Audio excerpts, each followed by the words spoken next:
Yo, y'all ready? Hey, yo, Zay, what up? I had to do it, bro. That time I got that heat, let's go. Hey, we up at Toyotas in them Lexus, ooh wee. We up in them Chevys in them Dodgers, ooh wee. We up at Toyotas in them Lexus, ooh wee. We up in them Chevys in them Dodgers, ooh wee. Now we swerving, swerving, swerving, swerving with Zay. Now we getting litty, litty, litty all day. Now we swerving, swerving, swerving, swerving with Zay. Now we getting litty, litty, litty all day. Orders on You this see, one we now. yeah, Yes. we got serving the fries. I wait on our food.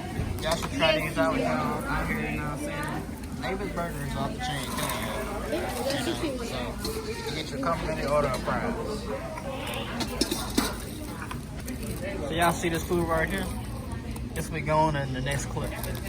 Just let you try these out. Y'all come to Arkansas. Alright, y'all. I didn't finish my fries, but the burger is good. But you get a free ice cream too. So if you're in Arkansas, check them out. You know what I'm saying? David's Burgers. Check them out. I'm telling y'all. Awesome food, man. We got the distillery now, so I'm gonna record this. There's gonna be some fun stuff. Trying some good old alcohol, you know. But anyway, man, y'all gonna see the next clip in a little second. Y'all see, nice little wooden thing, you know. Show y'all what we get. Get a little thumbnail. Wow. So now we're trying to figure out how to get in. You know, it's a nice little patio area. You know, really, really nice. Oh, they got a gun right there. No, that ain't a real gun. That's just decoration.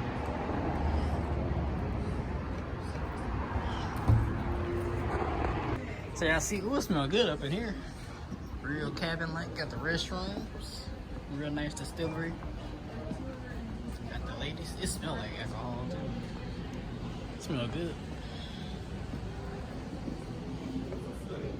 Just up in here walking around, you know. This is real nice. Real nice.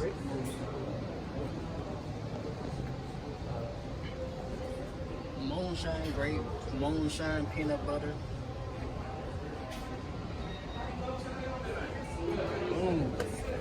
Yeah. Got a lot of moonshines. A lot of moonshines. Get my ID out. Alright guys, so I got permission to record, so I'm gonna record, you know, the rest of this taste testing distillery. This is a very nice distillery, you know what I'm saying? It is really nice, really nice. Got real nice bar areas, really nice. So all these bar tops and stuff, these used to be the floor. Oh really? This is the old flooring. Wow. That And this is a nice floor too. I Yeah. mean, this is really nice. they renovated, or they used as much of the original material as possible for the new stuff. So what is this? Is like the roof? Or You know, I'm not 100% certain if this is repurposed or not, but it wouldn't surprise me. I Yeah. just know that the bar tops. yeah, this whole thing is pretty nice. Yeah. I like the feel of it. A lot of history here. Oh yeah, I bet. I don't want to give too much of my tour spiel away, but they definitely smuggled moonshine through this building. Oh, gotcha. Back in those days. Mm-hmm. Yeah, when they renovated the place, they found all kinds of hidden compartments underneath the floors with Gotcha. Any kind of booze, hidden booze from that era. It could only be one thing. It was Gotcha. illegal booze. Right. Definitely. Yeah, this is crazy. I have never seen this type of stuff before. I like that a lot. I'm sure they let you know. We'll be getting started around 5. In the meantime, if y'all need anything, y'all let me know. Bar is open. Okay, we'll do. We'll do a call when the tour starts. All right, thank you. See, they got candles in here too. I think they sell candles. I see all type of alcohol up in here. Got daiquiris. Got that good old Connect 4 table over there. Pretty nice, pretty nice. And y'all see me at Crystal Ridge Distillery, you know. Crystal Ridge Distillery. We in Arkansas, Hot Springs. Pretty nice. Got the packs of vodka soda. That's crazy, vodka soda. $11.99 for a 4-pack. I'm gonna have to try that out. I'm waiting for the tour to start, and I'm gonna give my little taste test on. I'm gonna try everything, some everything, you know what I'm saying? But this is pretty nice. Pretty nice. And y'all see this wall over here? All that is moonshine. Got the holiday special moonshine. 12.5 parking space. I bet that's good. 70 proof.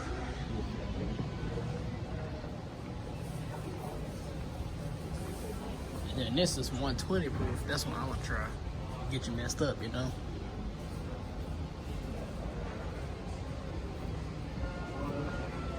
Pretty nice, pretty nice. While we wait.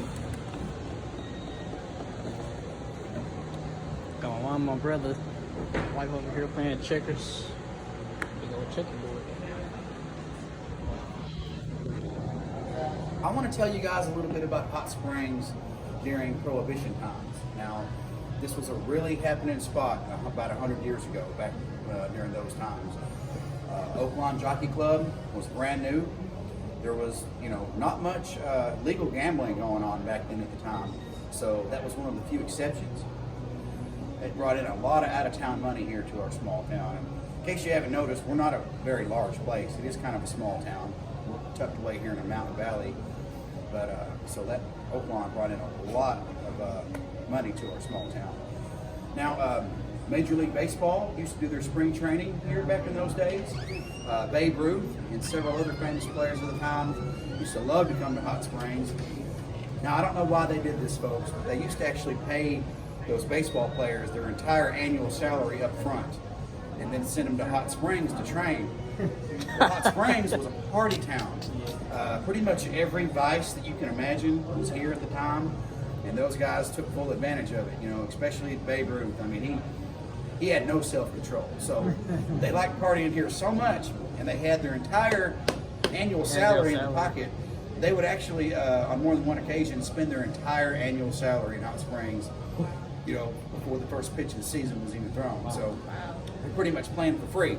They didn't spend all their money during training. So now, there was some not fun stuff going on here too back then. In 1915, the Newberry Act was passed in Congress, and that was the beginning of the prohibition of alcohol in our country. Now, as y'all probably know, this act didn't actually get rid of anything. All in the world it did was drove it underground and create a thriving black market for moonshine smuggling, not just here in Hot Springs, but across the entire country. Now, Hot Springs was in a really unique position to be able to smuggle moonshine. For one, we already export our water. Mountain Valley water is exported all over the country. They were doing this back in these times too. So some smart individual figured out that, well, we could just put the clear moonshine in a water bottle, seal it up, and we could ship it wherever we wanted to. And that's exactly what they did. So it made it real easy for them to smuggle moonshine in and out of Hot Springs. That kind of brings us to the organized crime presence of the time. You might have heard of folks like Al Capone, Oni Madden were frequents here, and they were. Now, what they were doing here was they were keeping an eye on that moonshine smuggling. So in all the cities, all those speakeasies and those hidden clubs, they were selling a lot of alcohol there, but they could no longer produce it in the cities.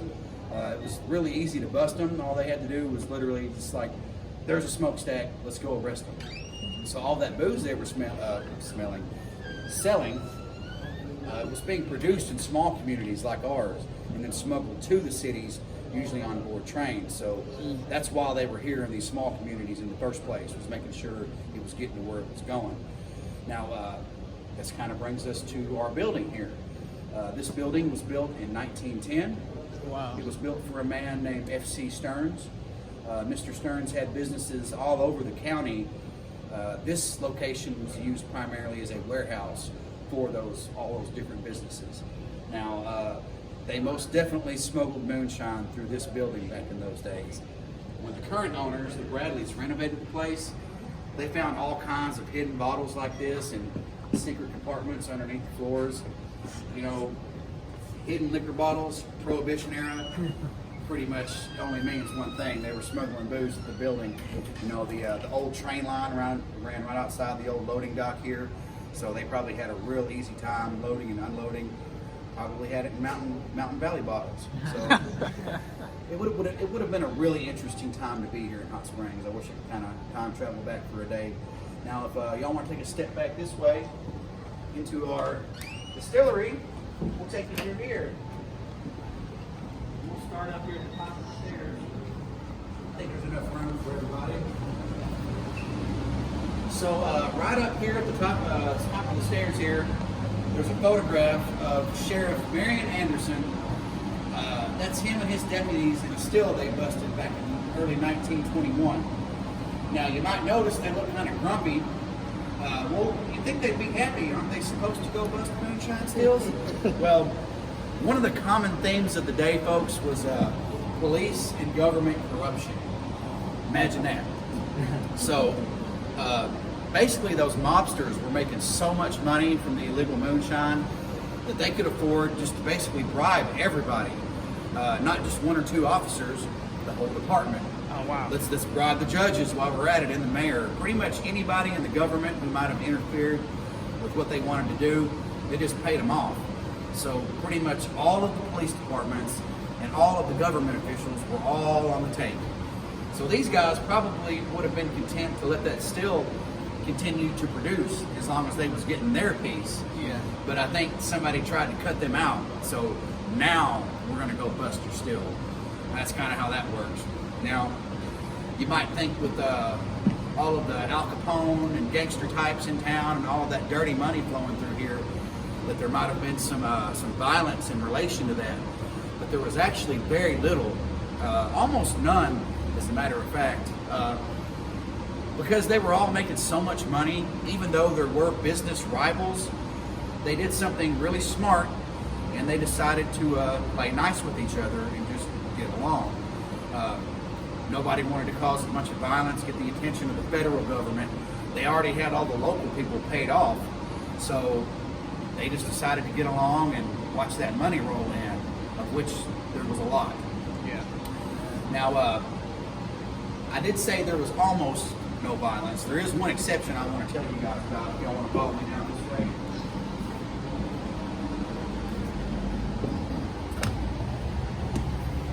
Right down here at this intersection of Central and Grand Avenue back in late 1922, there was a locally famous shootout that occurred. It was between two different police departments fighting each other over the dirty bribe money. Greed can do funny things to people sometimes. So there came a point in time where the city cops thought they deserved the big share of that cutback money. And the county cops, well, they thought the same thing. And they couldn't come to terms amongst themselves. So they ended up having a shootout out there in front of God and everybody back in 1922. A lot of deputies on both sides got shot. Some civilians got caught up in the crossfire. Kind of ironic that here's all these gangster types on their best behavior, not wanting to cause that type of trouble, but who's out there shooting at each other in the streets? It's the two greedy police departments fighting over the dirty money. Yeah. But that was just one isolated incident. Other than that, it was pretty calm here. Interesting little part of our local history. Crazy. So this is how we start to make our moonshine, folks. This is a 600-gallon stainless steel cooker. Got a little wood on the outside for a nice facade. We start off with 376 gallons of water and 26 bags of that grain up there in Texas. That's why we love Texas around here. That's what we call our mash. Now, traditional old school moonshine is made with just straight corn, known as corn whiskey. If you've ever had corn whiskey or traditional moonshine, you probably know it's probably pretty harsh. It's got a reputation for being real hot, burns all the way down. Well, that's why we use this particular blend of grains instead of straight corn. It's a blend of wheat, corn, and sorghum, and it makes for a much milder tasting whiskey that just doesn't just burn all the way down. So that's why we use that particular blend of grains. So we put our water and our grain in here. That's what we call our mash. We heat it up to about 190 degrees. We keep it there for about an hour and a half, and that's releasing all the sugar from the grain. After an hour and a half, we turn the heat off. We'll let it cool down gradually to about 80 degrees, at which point we will add our yeast and our alpha amylase. Now, back in the old days, I know this is gross, folks, moonshiners used to actually spit into their mash. Now, they didn't do this just for the hell of it. It was a necessary part of the process. Without the alpha amylase from human saliva, you would not get your maximum yield of sugar from the grain. Therefore, you would not get your maximum yield of alcohol on the distillation end. Now, they don't let us do that here anymore. We stopped doing that about 2 or 3 days ago. I'm kidding. We never did that here. These days, we use a plant-based alpha amylase they didn't have access to 100 years ago. So, no more spitting in the mash. So, once we've done all that, that's about the end of day one. So we'll hook up a pump and a hose, and we'll transfer the whole batch over here to one of these fermentation tanks. We actually have a batch going that we just cooked up yesterday. If anybody kind of wants to step up like on the ladder here, all I ask is that you don't hit directly over the top of it. Okay. You kind of see it from a little bit of distance if you're tall enough, or on the ladder if not. But you can see it in there. It's all bubbly and alive, all under its own. Yeah, that's crazy. That's a natural reaction. The yeast are eating up all that sugar when they start cooking. There's two main byproducts of this. One is the CO2 gas, which just makes it all bubbly. And the other byproduct is alcohol, which we're trying to get to in the first place. So, like I say, we just cooked that batch up yesterday. It'll sit in there for 5 days. And after the 5th day, the bubbles will start to dissipate. You'll notice it's no longer bubbly. That's pretty much how you know when it's done. Yeah. It takes about 5 days. So when we come in Monday morning, we'll get our pump and our hose back out, and we'll transfer the whole batch one more time over here to Patrick. Now, Patrick is a ×3 distillation copper pot still. And what I mean by that is in one pass through this still, the whiskey's distilled 3 times in one go. So we'll put the batch in here. We'll heat it up to 173 degrees, which is the temperature that alcohol will turn from a liquid to a gas. At 173 degrees, the alcohol will separate from the mash. It'll go up through this cone. It'll come over here to the thumper tank. If you've ever heard the old expression, white lightning, comes from the sound that this tank will make. It'll start to rumble, kind of like a thunderstorm. Not long after that, we'll actually start to have product come out of our spout over here. That's what we call our parrot. So this is a very critical part of the process, folks. It doesn't all just come out into one big container. It comes out in different steps, and each step has to be collected separately. The very first part that comes off of the batch is actually extremely toxic to humans. It's an element known as methanol. Now, if you've ever heard of old horror stories about people getting sick off bad moonshine, it's because they didn't know how to properly identify and remove this toxic portion. Now, moonshiners back in the old days, the good ones, they knew about this, and they had their own way of making sure that was out. They would just take a shot glass and throw the first 4 shots out on the ground and say, it's close enough. For the most part, it was, but these days we've got more sophisticated techniques for making sure all of that toxic portion is removed. But the nickname stuck. We call that portion the 4 shots. Okay. Back in the old 4 shots they used to throw on the ground. Now, after that, we're down to the good whiskey, but it still comes out in different stages. So the very first part is called the heads, and the very last part is called the tails. Now, the part in the middle is what we call the hearts, and that's the biggest portion by far. That's when we've got one of our steel barrels over there. And we collect the heads and the tails separately, not because it's toxic or there's anything wrong with it. It's just for the flavor. The middle part of the batch is the best flavor, so that's why we use that for our products that we serve. The heads and the tails, we use that for like hand sanitizer and cleaner and stuff like that. It's got a lot of uses, fire starter. If you got little ones you like to write on the wall with crayon, a little bit of that stuff will have it come right off. It comes in handy for all kinds of stuff. So So now we've got our big barrel of hearts, and that's what we've been trying to get to the whole time. This is the fruit of our labor. So it's really strong when it comes out of the still. It's about 160 proof. Now we don't serve it that strong. Before it ends up getting out on the floor, we'll end up proofing it down a little bit with some purified water, but we haven't quite got to that step yet. So it's about 160 proof. Yeah. So the next part is to filter the moonshine. So we'll take the whole batch over here. And by the way, folks, all of the mash that's left over, the grain and water, 100% of the alcohol has been removed from that. So we actually pump that out into a tote. We donate that to local farmers. We have a guy who feeds it to his livestock. Cows and pigs love it. Yeah, happy cows. So this is our simple little way we filter our moonshine. We'll put the fresh batch in this barrel. We'll raise the whole barrel up with a lift, and then right there where that valve is, I will attach this pipe. And this pipe is filled up with a very fine powdered coconut charcoal. And we'll just let it drain through this pipe into another empty barrel. And that's how we charcoal filter our moonshine. Okay. Now, that is something else that moonshiners back in the old days probably did not do.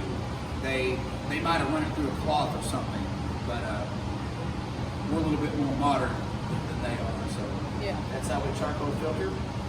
Once that's done, the moonshine's pretty much finished. And we're ready to take it over here to the finishing area. So this is where we will do everything else to our moonshine before it's ready to go either out to the sales floor or out to distribution to liquor stores and stuff. This is where we have our purified water source that we will add water to it to get it down to the strength we want. This is also where we will add our sugar and our flavoring for our flavored moonshines. And once we've done that, this is also where we can do our canning and our bottling. Now our canning line is pretty modern. It's automated to a large degree. You know, for our vodka sodas that we make. We'll mix it all the ingredients up in this tank right here and leave it overnight, and that's how it will become carbonated and chilled. So the next morning when we come in, it's just a snap. You know, it's already hooked up to the canning line with these tubes and hoses and stuff. All we do is load up our top with empty cans, fire this canning line up, and we can produce over 1,000 cans an hour. Oh, wow. It's quite fast. Yeah, that's pretty fast. It takes longer to set it up and clean it afterwards than it does to actually do the canning run. It's pretty cool. Yeah. Now over here is where we do our bottling. Now the bottling is a little bit more old school. Nothing is automated here. It's all done by hand.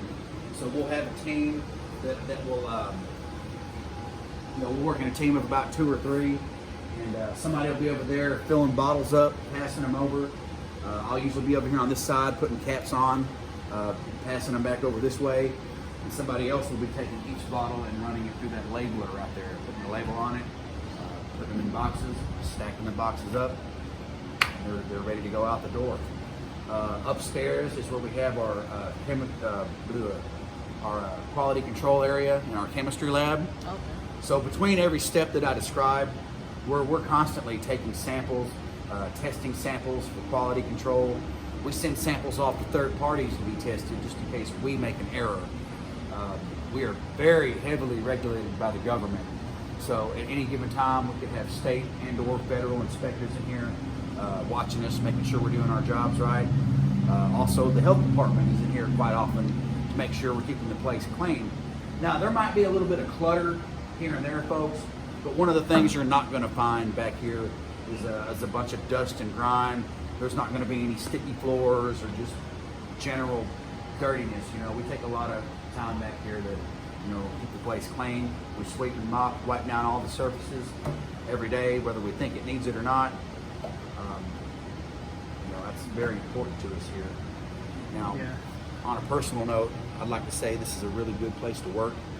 I feel really lucky to be here. The family that owns and operates this place are just wonderful people, and you know, can't say enough good about them.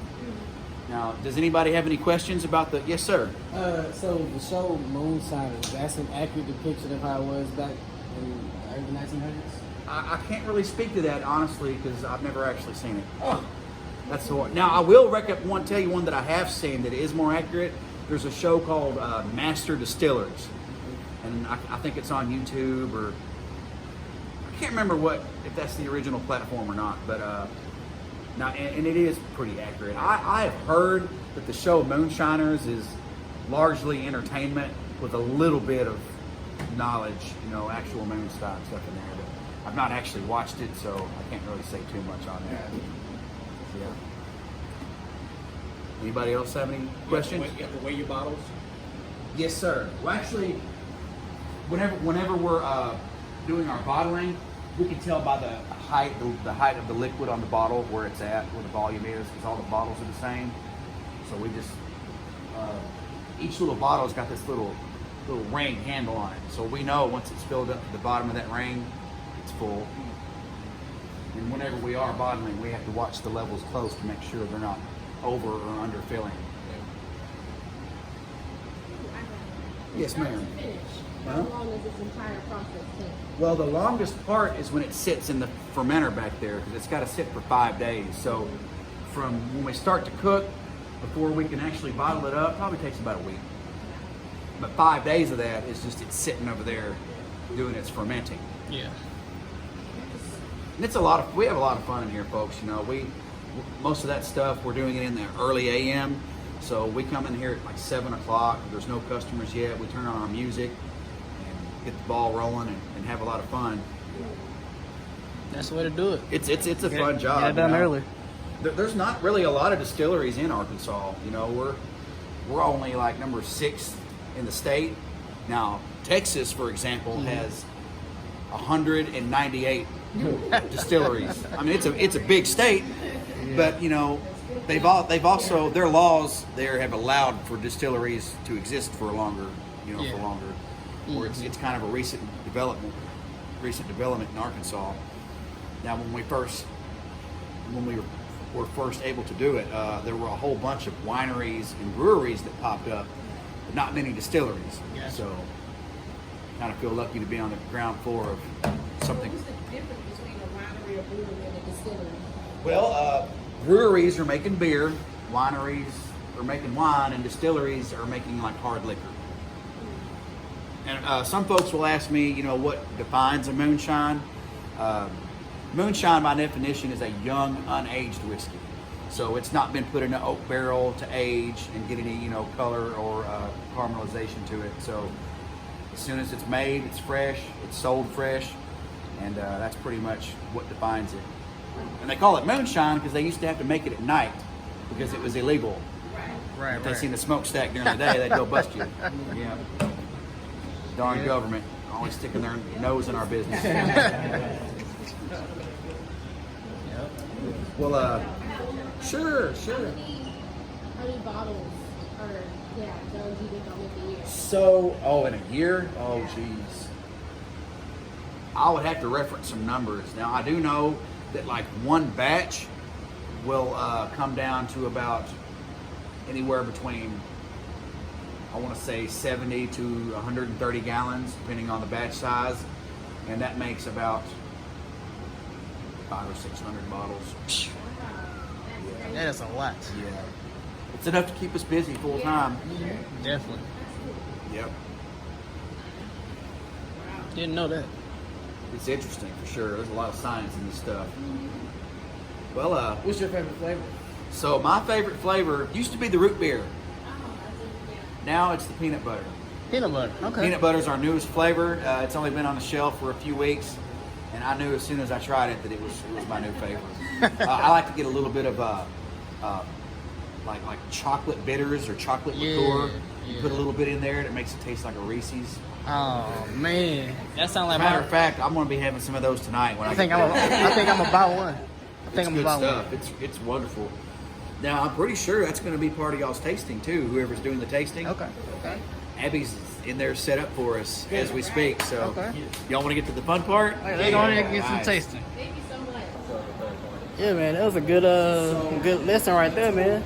Part 2 is gonna be us tasting the liquor, you know what I'm saying? So make sure y'all subscribe, man. Exclusive content coming every day, man. But anyway, man, I'm gonna catch y'all a little bit.